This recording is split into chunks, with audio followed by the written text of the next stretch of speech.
বন্ধুরা, আজকে আমি বানাবো এই যে শিম দিয়ে এরকম চ্যাপটা চ্যাপটা করে কেটে নিয়েছি শিমটা। আর শিম দিয়ে শুটকি দিয়ে ছোটো ছোটো শুটকি আছে, আমরা এখানে কেচকি শুটকি বলি, দেখাচ্ছি আপনাদেরকে। আর লাগবে হলো পেঁয়াজ, রসুন, কাঁচা লঙ্কা কিছু দিয়েছি, আর একটু লঙ্কার গুঁড়ো দেবো। আর এখন দেখেন তেলটা বসিয়ে দিয়েছি, তেলটা গরম হয়ে গেছে। এখন শিমটা দিয়ে দিচ্ছি।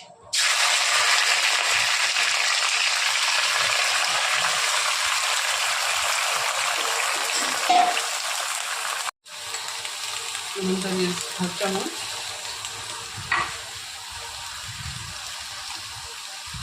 হলুদটা দিয়ে দিচ্ছি হাফ চামচের কম।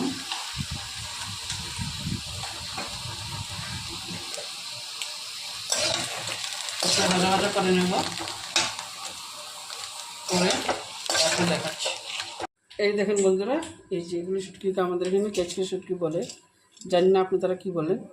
এখন আমি গরম জল দিয়ে ভিজিয়ে রাখবো একটু সময়, তারপর ভালো মতো ধুয়ে নেব।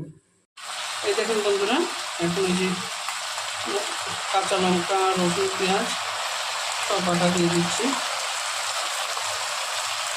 দিয়ে একটু লঙ্কা গুঁড়ো দিয়ে দেবো।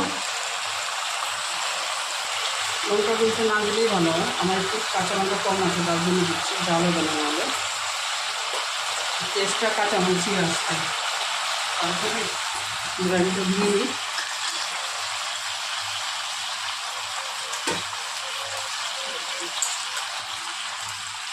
গ্রাইন্ডার পর দিয়ে জলটা দিয়ে দিচ্ছি।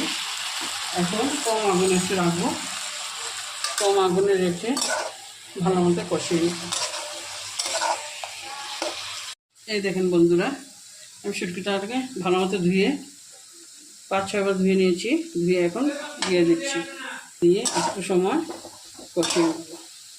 কম আঁচে কষার কী হবে, ভালো মতো সিদ্ধটাও হবে আর শুটকিটাও ভালো মতো মচবে, তার জন্য কম আগুনে কষিয়ে দিচ্ছি, ঢাকা দিয়ে দিই।